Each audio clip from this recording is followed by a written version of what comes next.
जिंदगी लाते हैं बिगाड़े वो राधिका।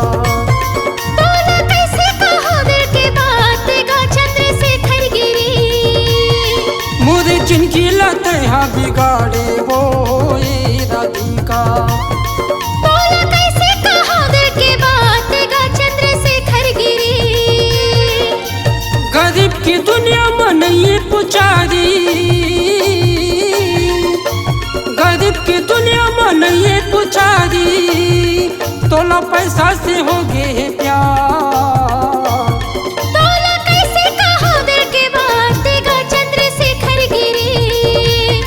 तोला कैसे कहो मन की बात गा चंद्रशेखर गिरी।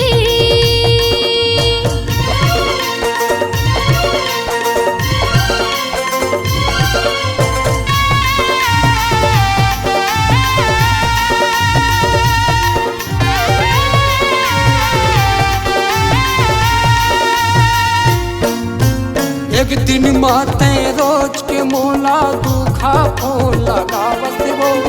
एको घमे हम उठाई नहीं पाओ, तीन चार घमोला लगावत वो। एको घमे हम उठाई नहीं पाओ, तीन चार घमोला लगावत वो। एक दिन माते रोज के मोला दुखा फोन लगावत वो। एको घमे हम उठाई नहीं पाओ, तीन चार घमोला लगावत वो। एको घमे हम उठाई नहीं पाओ, तीन चार घमोला लगावत वो। मुला माया बढ़ाए वो, मुला माया बढ़ाए वो। मुझे जिंदगी लाते हैं बिगाड़े वो राधिका।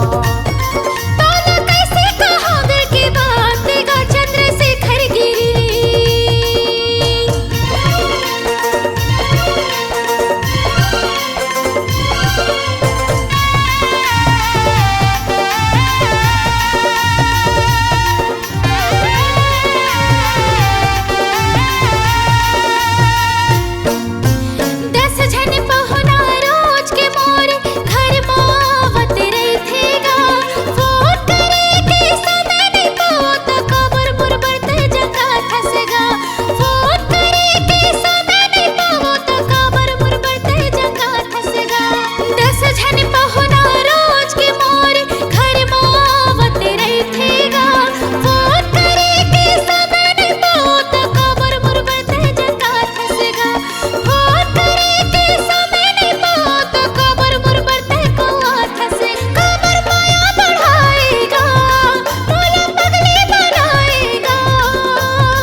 पगला बनाए